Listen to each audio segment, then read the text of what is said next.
Well, you guys have fun. That's awesome. I know. I really love working there, and it's just such a fun environment. I love that it doesn't feel like work when you go. Oh, I know. And I think that's pretty rare Yeah. in the industry, just in general, Mm-hmm. to have a place where you like actually like want to go and you don't get burned out. Yes. Yeah. So you guys are the perfect little trio. Have you always been doing aesthetics? I got licensed in California in 2012 Mm-hmm. and then worked there for a while. And then my husband and I met back up. We have a little cute story of our reconnection. We were friends in high school, and so he was already living here. And so I moved here and took a break with my first son. I didn't have the availability to stay home, so I had to go straight back to work. So this gave me the chance to be able to stay home with our youngest together. So we have a yours, mine, and ours, and stayed home for about 5 years. I mean, then COVID hit. So then I went back in right after. Basically, COVID was, for the most part, better. Mm-hmm. So I think 2021 is when I opened up a space. So I've just always been in skin. I've always stayed relevant and studying. Then I went into getting licensed and certified in microneedling because in California you can't do that. Really? Yeah. You have to be like a higher Yeah. level. Or like work in a med spa. But yeah, that is not for the esthetician. And then dermaplaning was not a thing back when I got licensed. I think they just passed law that estheticians could dermaplane within the last 3 years, maybe. So I was able to get those certifications, kind of refresher courses with peels and stuff, and then got my own space running. And I only work 1 day a week right now. It's kind of perfect. It allows me to stay home and be with the kids. And my other passion is nutrition and health and stuff. So I'm really big on making sure, like I have bagels I'm making right now I love that. at home. So it's just, it's a lot. It's all encompassing, but they all go hand in hand. Yeah. Like skin and what we eat Yes, absolutely. and how that like just plays a role in the aging process that we're experiencing, maybe potential skin conditions and disorders that we don't, I think the common society doesn't really know. I mean, they don't go to school for that, so they don't really know what's going on. Absolutely. And I feel like it's only getting worse too, right? Our food's Yeah. becoming more and more artificial and Ultra processed. yes. And so we're getting more skin issues, more eczema, more, reactions to things over time. I feel like a lot of these things we didn't have when at least like 20 years ago, Oh, yeah. and now it's very common. Oh, for sure. And I think it's the hard thing with that too is that I just think that the American dream, if I were to like take this big picture, is we're told to, or we almost have to work 2 jobs. And so the mom a lot of times is out of the house, or the dad, if you have a passion for cooking, whoever it is, we're always doing things quick. Mm-hmm. And then, kids are used to eating fast food and all of that. So it's really just like comes full circle. And then so much is related to inflammation Yes. in our bodies that reflects in our skin. Yeah. So that has been something that is a huge like put on my heart. But I did go to school before aesthetics. So long before that, I was a nurse. Mm-hmm. My nursing major that's what it was. I was going to move to Hawaii and I was going to go to school there.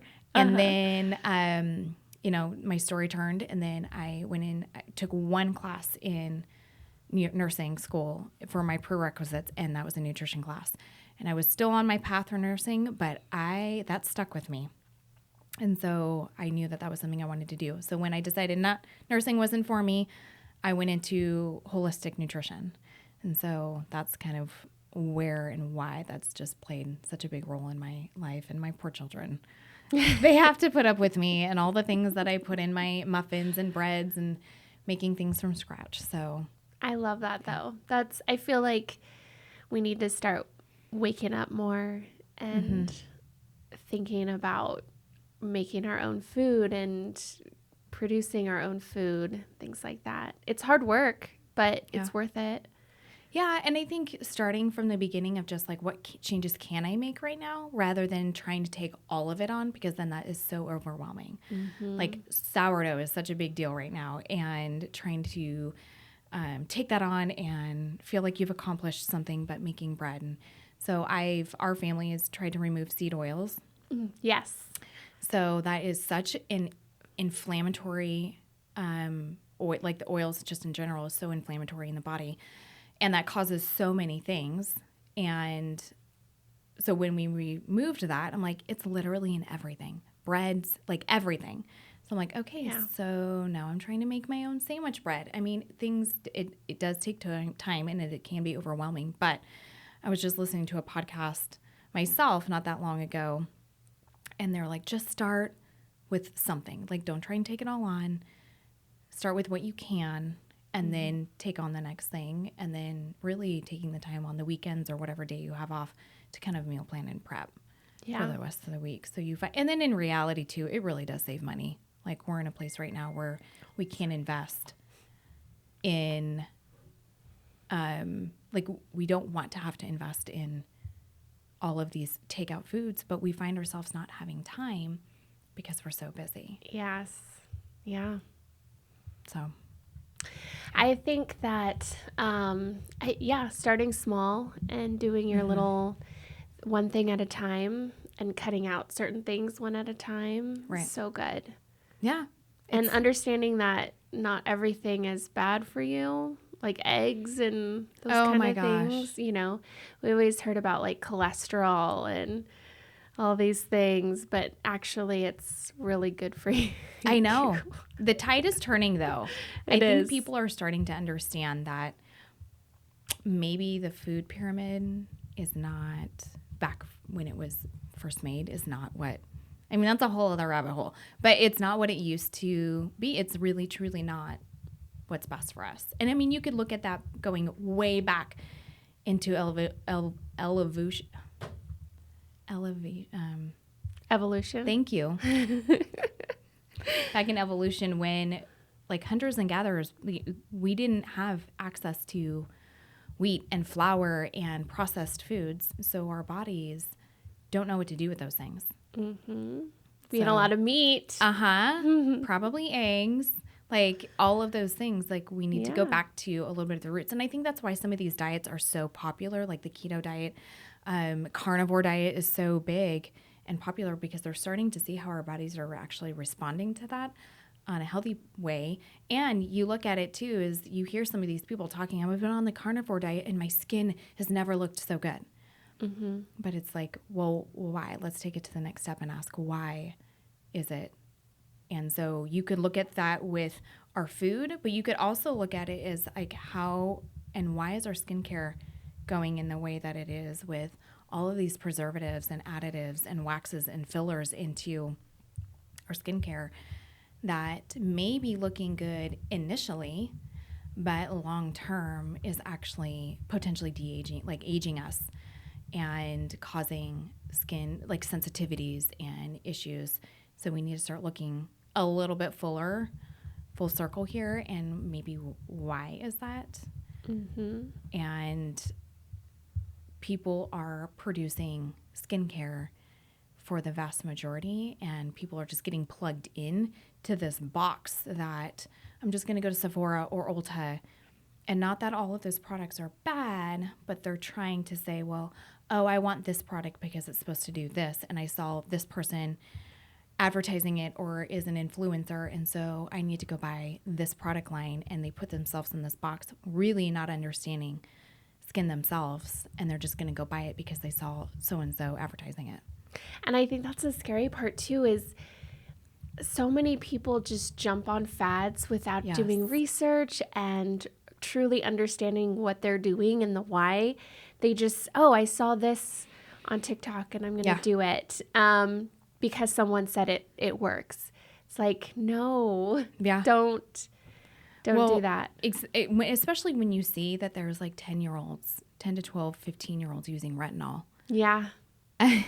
Just because this trending skincare line has it in there. And it's like, that's just not appropriate for you at that age.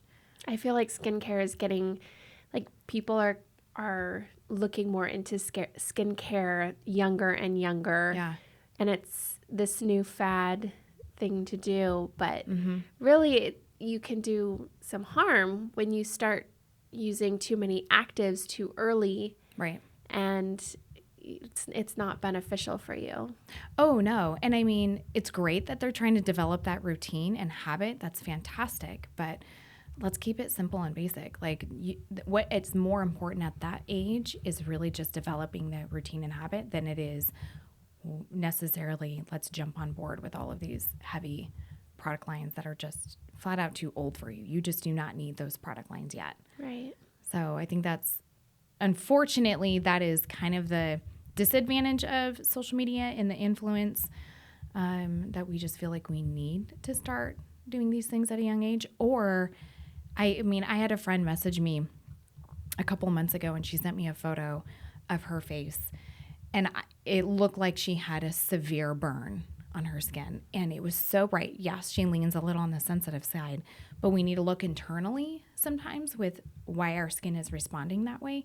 And I said, what did you do? Like, what did you put on? What is that from? And she's like, well, I got this vitamin C product from Sephora, and it says that it's for sensitive skin.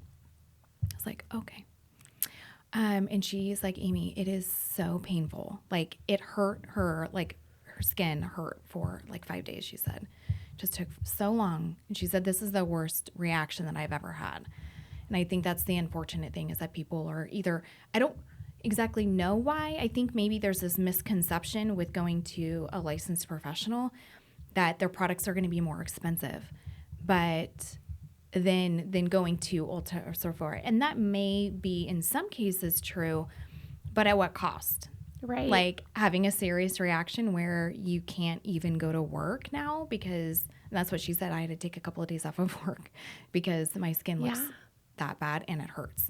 So it's really understanding that's not always the case. Mm-hmm. And if they don't understand something like vitamin C, which can cause sensitivity, but now she has this bad view of vitamin C because of the reaction she's had with a couple of different products, she doesn't even want to try it. And I'm like, well, let's take a step back and look at, first of all, go return that product. Yeah. Let's get your money back, that investment that you put in, and then let's see what we can do otherwise. So I think vitamin C is one of those product lines, along with retinol. Like, there's some big product lines that are product ingredients that are amazing and offer amazing results, but there is definitely maybe a misconception or really not understanding, because it's multifaceted when it comes to some of these products. Yeah. And yeah, but retinol is definitely one that I feel like people try and then they don't want to give it a chance. They don't want to get through that hard phase of it, and then they give it up. But I mean, there are products out there that won't cause all of those issues that you see with retinol. And it's actually probably my favorite thing for my skin, besides like my other skincare products. Just feel like is it retinol.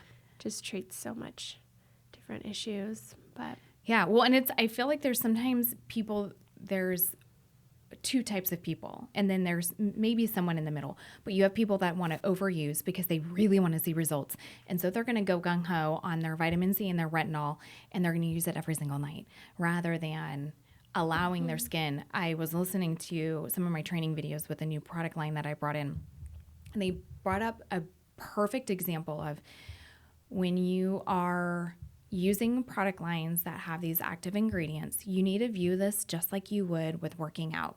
Like when we're using vitamin C or retinol or acids in general, that is your workout. And now you need to rest that muscle group or your body to allow for it to regenerate and heal. But if we're going in with it every single night, or even every other night when it's supposed to be 2 times to maybe 3 times a week, what are we doing to our skin? Like we would if we were working out too much. Like, we're never allowing that body to heal and regenerate the muscle just like we would our face and our skin. So I thought that that was like the perfect, I think most people can understand that. So I've been using that to educate my clients on, please don't use this every night. It is working, even though you're not seeing flaking with the retinol. It does not mean that it's not working. You know, things take time. Like, you need to see results. It's not going to be overnight. It will take time for you to see those results, but it is worth it. Mm-hmm. To stick through. Yeah. And invest in good products. 100%. Yeah. I think what I have noticed when it comes to, as an example, vitamin C, we see that the vast majority of vitamin C products, whether it's a lotion, a moisturizer or a hydrator or a serum, they're using the cheapest, most unstable form of vitamin C, which is L-ascorbic acid, or labeled just plain ascorbic acid. Unfortunately, if you were to go to Sephora or Ulta, like if we were to do a little walkthrough study and pull out some of those products, the vast majority probably is that.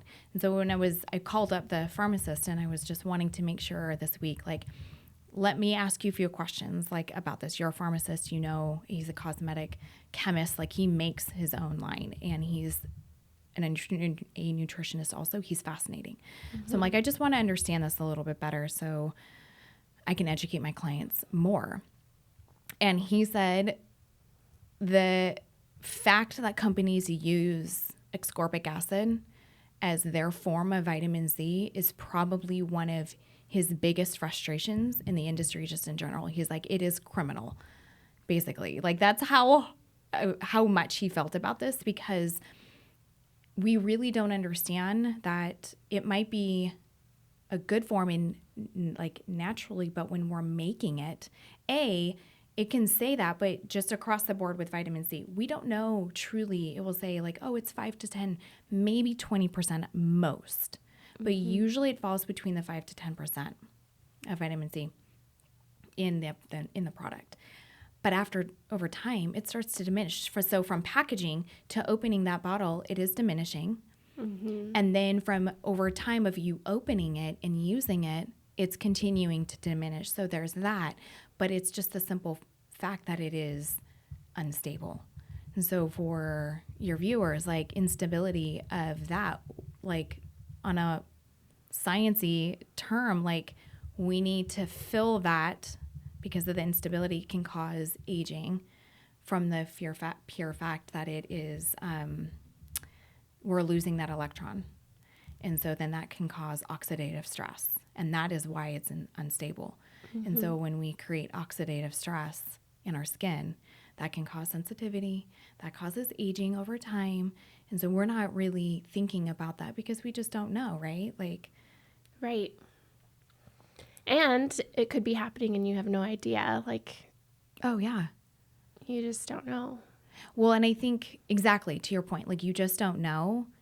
And for you to have a serious reaction like my friend did, that would be that, depending on what her skin was currently in what state it was at, but how expired was the product? How old was the product from packaging?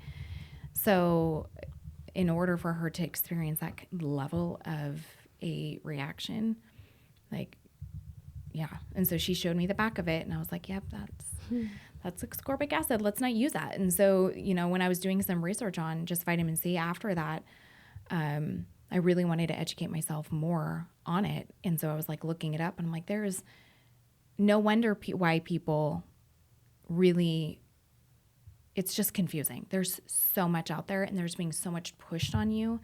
Like we were saying, like with the influencing in social media, we think that we can just go cocktail our own regimen for home based on what this person is recommending, but not really understanding. And that's why us licensed professionals do what we do, is because we really want to help people and formulating a product line or regimen for them that's based on their skin type. But going back to vitamin C, like, there's 7 main types of vitamin C, L-ascorbic being the most widely used. However, it's highly unstable, can cause aging with the oxidative stress.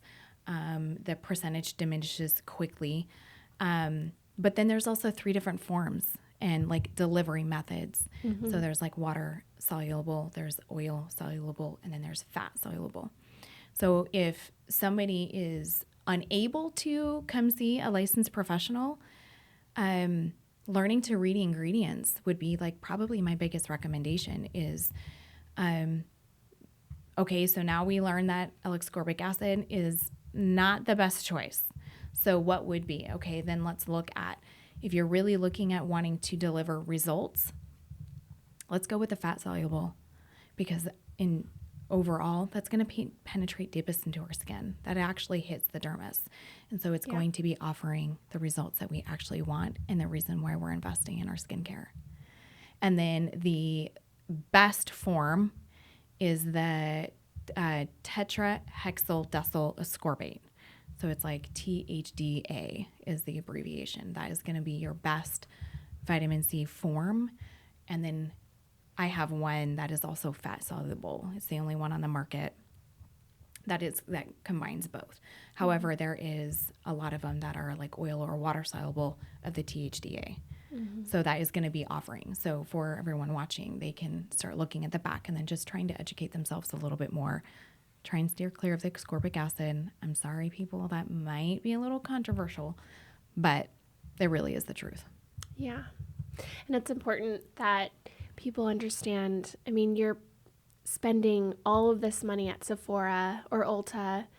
You're buying all these products, trying it, maybe not continuing to use it, and then you just wasted all this money when you could go to a professional. Most of us have free consultations and find something that's truly going to work on your skin, specific for you and the issues that you have. And it's going to last you. It's going to be worth the money in 100%. The end. You're going to get exactly what you want, exactly what you need, and not be trying to figure it out with over-the-counter products on your own. Absolutely. And then just jumping from one trend to the next of what product line is currently highlighted in the influencing world of social media, which, I mean, I'm not going to lie, like I've tried, not in skincare, but I've tried other things here and there. But yeah, it's just, it really is like we should be going to the people who actually know, because we went to school for this. Yeah, not influencers. Not influencers. Let's help you out. And in reality too is like it's understanding like when we are working out or taking vitamins and supplements, do we see results like right away? Like sometimes it takes a couple of months for us to see those results. And the same thing applies with skin is don't jump on the next like ever so processing or promising result-driven product that your influencer is now sharing. No, you have to stick with some of these products to actually see the results, and you have to allow your skin the time to be able to respond to it, not by using it every single night, using it as directed, and then, it takes time. We didn't see sun damage and aging overnight.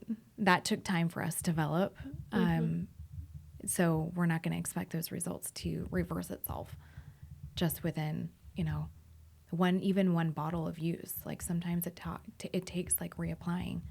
Right. What is your opinion on sunscreen?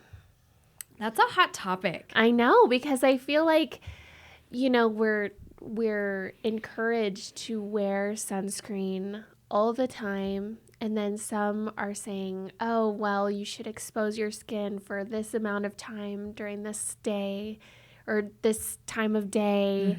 And it's good for you. And I understand at some point, it is good for you, but at what? How do you gauge that? How do you know? And so I want to know what your thoughts are. Oh, man.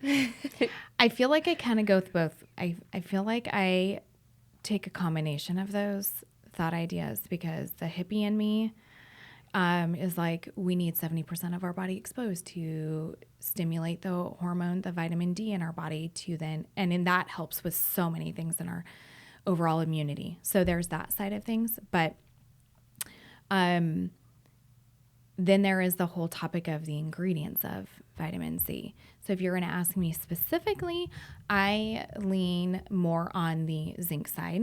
I avoid all of the chemical blockers. That's just my own personal take and preference.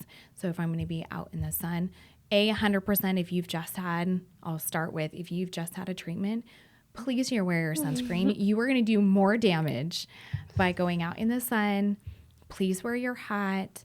Move your visor over when you're driving to shield and protect your face from that big investment you just had, whether it's microneedling, any of the other treatments that you guys do that I don't, that you really peels, like you really need to be protecting that skin. So I will preface with that. But I think the other part here in Idaho is that, I'm sure you know this, but we're in that 37th parallel. And so we don't get that, even though the sun is shining, because we are so far removed. I'm hopefully explaining this appropriately, but we're not getting that same level of stimulation of the vitamin D just because we're not as close to the equator. And so in true reality is like we need to be taking vitamin D supplements here. That's been from the advice of all of my functional medicine doctors. That's not me just uneducated and speaking this. So we take vitamin D on a regular basis here, and then especially ramp it up a little bit more during the winter for that purpose. So as far as sun exposure, you can't deny that 80% of our aging is from the sun. Yeah. So, and there's, those studies where, like half the face from truck drivers is so wrinkled and damaged, and then this side of their face is fine. And you can't deny that that's from the sun, from driving and having that sun on you on the driver's side. So, yeah, I think it's definitely somewhere in the middle for sure. Yeah, and I think that just goes really back to ingredients, like really paying attention to, like if you're going to be putting this, like how much our skin, being the largest organ of our body, how much is our body absorbing of these things? And, that could go down the whole other rabbit hole of like the endocrine disruptors and all of that. And that's why that's such a hot topic when it comes to the ingredients of the chemical side. And then titanium dioxide being another big one. So we see titanium dioxide is in Skittles, and like that's not in Europe. And so why, all of that, like I'm trying not to go off on a tangent, but that is also another thing is like, well, can we just use zinc? And so it's trying to find maybe a product line that has a good formula. And I'm not going to lie, I found one that is zinc only. So it really is, I think, your comfortability, knowing your body, honestly, also knowing your toxic load. So when our body can't remove of toxins because we're eating terrible, we're eating all this processed food, our body can't eliminate. Dr. Pompa is somebody that I absolutely love, and we're going through his program right now, my husband and I, and it's really learning to detoxify ourselves from all of the things that we're eating. So that's another thing too. But if we have a bucket full and then it's just spilling over of all of these toxins that our body is being exposed to, can we actually detox, or can our body process some of these things that we're also putting on topically with some of these products that may or may not be toxic? And that can add to the level of, well, no wonder my skin is freaking out because I've got too much going on internally as well as what we're putting on externally. Yeah. What are your thoughts?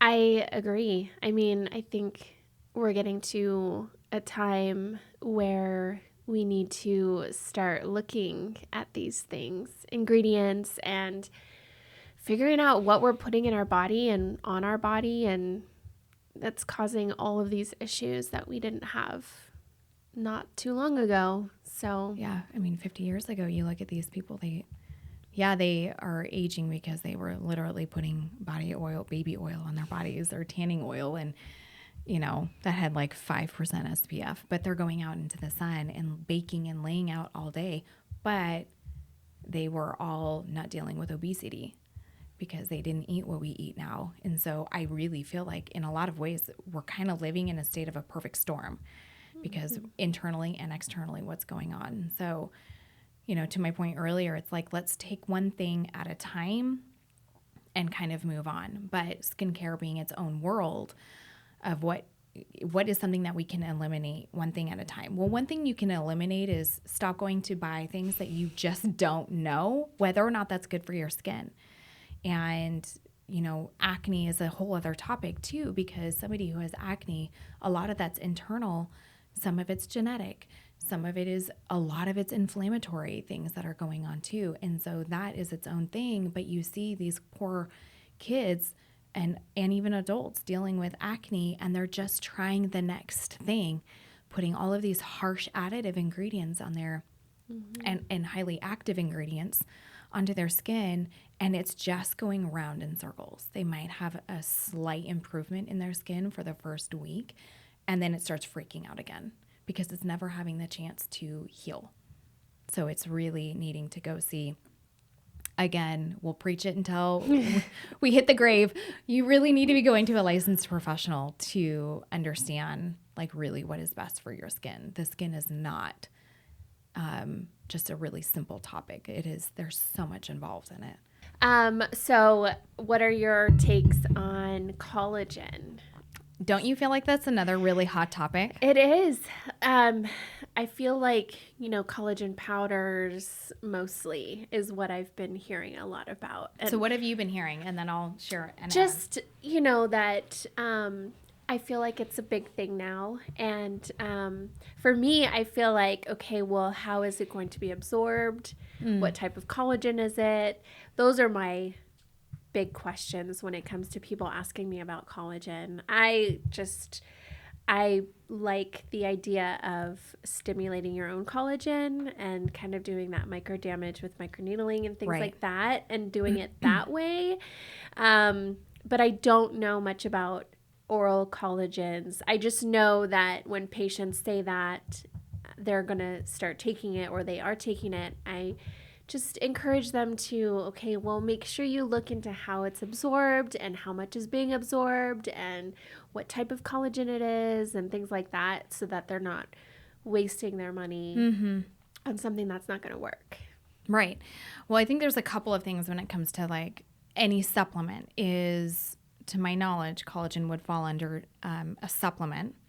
So not necessarily regulated as much with the FDA. So the problem, going back to all of our topic on what we're doing internally with the ultra processed foods and everything, is there's so much that is being developed and mass produced that there's heavy metals in a lot of them. So when you're taking a supplement like collagen, or even drinking coffee with like mold, that's another big thing, is that we're not like internally paying attention to. So how can you vet these products out and these companies out? Well, finding a reputable product line, collagen supplement that is going to be ideally organic or is coming from like grass-fed sources. So that has always been something that's like number one. Is it grass-fed? Like, what are the sources coming from? What types of collagen? So there's 5 different types, and they're all going to address some of them. Like our skin is types 1 and 3. So then the other ones are going to be helping with our bones and joints and everything, ligaments. So I'm of the mindset, if I'm going to invest in a product line or a supplement, I want it to, let's just go for all of it, because I am at the gym regularly. I want my bones and I want my joints and ligaments to last me a long time. I want the health of those. So you can take, if you're going above and beyond, you can make your own collagen. That is through bone broth. So I make that regularly, and I pour that into my soups and rice and all that stuff that I make for our family at home. But if you don't have that option, or you're not going to be using it every single day, taking a powdered form of collagen and really understanding, like, there's so much misinformation. That's such a hot word right now, is you can look online and type in, how does collagen work, or what are the best types? And all the sources are going to come up with different opinions. So through the research, because I studied this a couple of years ago, there was something that people were sharing, like, well, I heard collagen, if you put it in your hot coffee, it basically kills it. Yes, it does. At 572 degrees. Like, I don't think anyone's drinking their hot coffee at 572 degrees. So it's just, if you're reading that headline, right, you're automatically thinking, okay, but we don't take the time to actually read all of it. And we genuinely may not have the time to sit here and do all that studying. But because this is something I'm passionate about, I love the nutrition side, that actually is going to affect our skin. I really took the time to do a lot of research for a couple of weeks on just collagen alone. And I came across a supplement that I've been using for the last couple of years, and I can link or share all of that stuff with you too. And then now there is another through my skincare line that I've been using. He's got his own as well, and that's more in a capsule form rather than a powder. So the convenience, I think, is another thing for people. Is it going to be another pill I have to take, or is it going to be something that I can put in my coffee really fast? People might have different preferences on like how they're going to take it. So the big things, like I said, is the grass-fed. What are the different types? Have they been vetted for heavy metals? Because we don't need all of those heavy metals for our bodies to try and detox from. And I think those are the three main points. But I was listening to another podcast, and there is a doctor. He was sharing, he's a plastic surgeon, sharing on how he was doing his own study of collagen. And there's actually been studies done maybe 20 years ago, not as much, or maybe even 10 years ago, but within the recent past, there were no studies done back then, but the recent past, there has been in the last 5 years that he calls them micro studies. Instead of it being a big clinical study done on the benefits of collagen, these are like a couple of different studies, but they're in the group of about maybe 1,000 people. So the general consensus after all of these minor or small studies done is the improvement was major. Like taking collagen on a regular basis is offering huge benefits, not just in the skin, but inside too. Mm-hmm. So I think when we take all of that into consideration, like collagen, yes, it is safe, it is going to be effective, but there's some criteria you need to look into before you just jump straight in and go buy whatever one might be at the grocery store. I know there is like Costco sells Vital Proteins. Like they have bulk items available to you. I know Vital Proteins has like some good criteria, but I haven't largely looked at it as a whole. But the product line that I did come across, they were actually comparing a lot of these other options out there, mainly your most popular ones. And then they, of course, shared theirs. Another one is like it's an NSF certified, so like the National Sports Foundation or Federation or something like that, it's also passing that. And so those are like your high athletic athletes that are taking these supplements to really see the results that they need because they're high performing. Right. So do you take collagen? I don't. Are you sold now? I'm going to.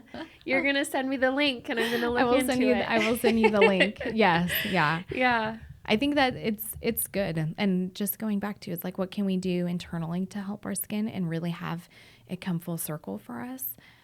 But that is something that plays a part, and it doesn't just benefit our skin. It benefits the internal too, because it helps with multiple things. But I'm not going to lie, I love a good microneedle. Yeah. So, we're getting that stimulation in collagen. Yeah. Through treatments like that. And then you can continue helping the regeneration of our skin through taking something like a supplement like that. Yeah, I do need to do more supplements, things like that. Especially, with our diets and things like that, we need to start taking care of our bodies more. Not just the outside. Yeah, I mean, I feel like in some ways, some of that is just a Band-Aid. Mm-hmm. So when we try and do so much to our, topically to our skin and everything, we're doing sometimes too much that it's, like I said, it's just a Band-Aid. We need to be doing internally and externally to really see those results that we that we want. And I myself need to embrace aging. It's not my favorite, but I'm here. So aging gracefully. Learning to age gracefully. Yes. Yeah. And then every once in a while getting those Botox services. I need to come and see you soon. I've only started the past couple of years after getting into aesthetics with Dr. John. So I'm new at all of those things on myself as well. So it's been a process and a learning journey. And now, can I ask, what did you do before working with Dr. John? I worked in the hospital. Okay. I was a cardiac nurse. Oh. And then before that, I was a float nurse. So I did all med surg and stuff. So definitely not as fun as this. Okay, you like this now? Way better. Not as stressful. It's not as stressful. I feel like I am home, you know, with Dr. John and Steph. I just feel like I'm home. It's a home away from home. Yeah, for sure. Well, and you guys have so much fun. We do. We do. You guys, I'm not lying. I get excited and I genuinely laugh at all of the things that you guys are doing. You guys truly can tell that you love one another, and it's just like that brother sisterly like atmosphere. You have so much fun. Yeah, it really is great. And I hope that everyone can see that too, because it's we don't fake it, you know, and I often find myself at work on my days off because I just love hanging out with them. Oh, that's awesome. I don't mind coming into work every day if I have someone who wants to come and see me. So, well, I refer all of my clients to you. I send them all over to you guys. Hey, here's the best injectors in town. Thank you. You know, you guys can get all those treatments from you guys. So it's been an honor and a pleasure to be able to like partner with people who are genuine and care.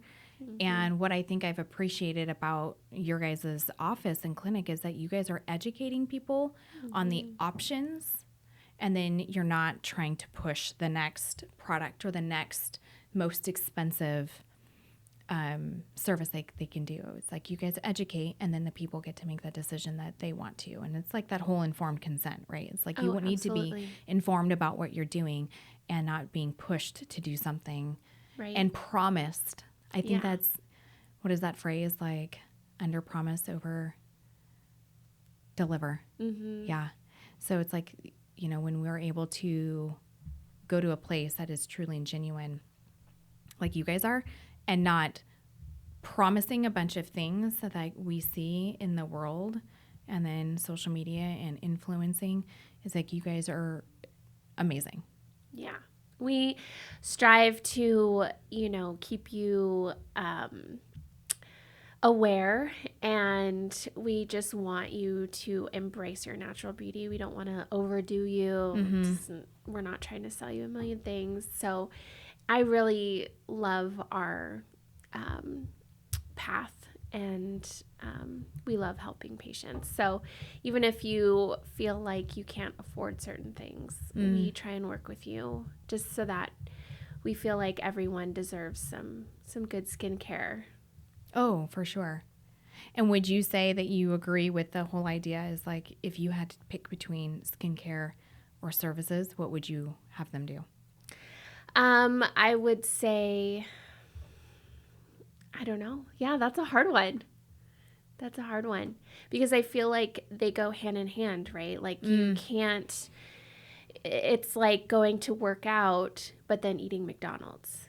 Like you gotta, you're doing services, treatments on your face, but you gotta take care of it at home too. So I think finding that balance and seeing what you can afford.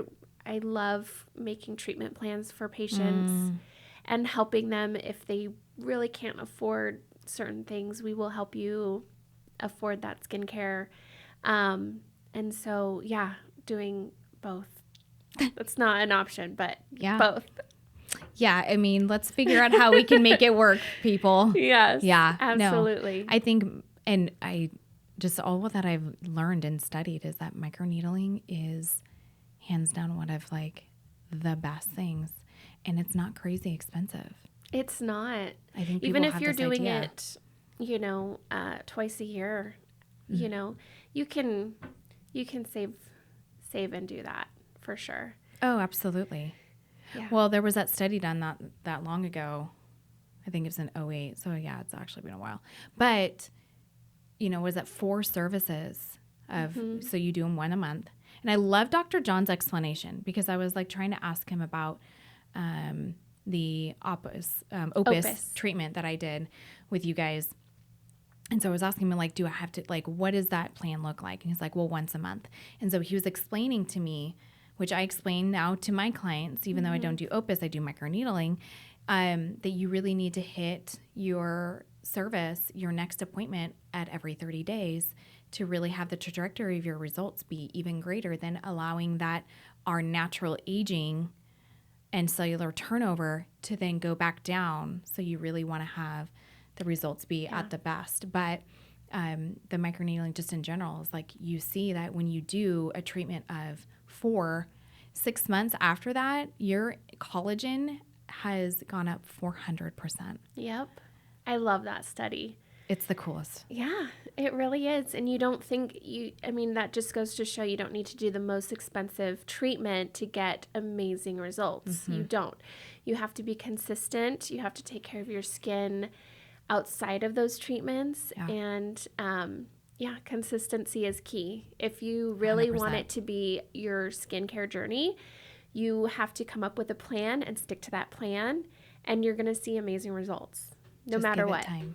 Yeah. And be consistent. Yeah. And stop going to social media for all of your skincare advice. I agree. Yes. Come see us. We're here for you, friends. Thank you, Amy, for being on our podcast. This was so fun. Yeah, I loved it. We had a great conversation, and I hope everyone learned something new. Yes. Well, I hope to come back on again soon. Yes.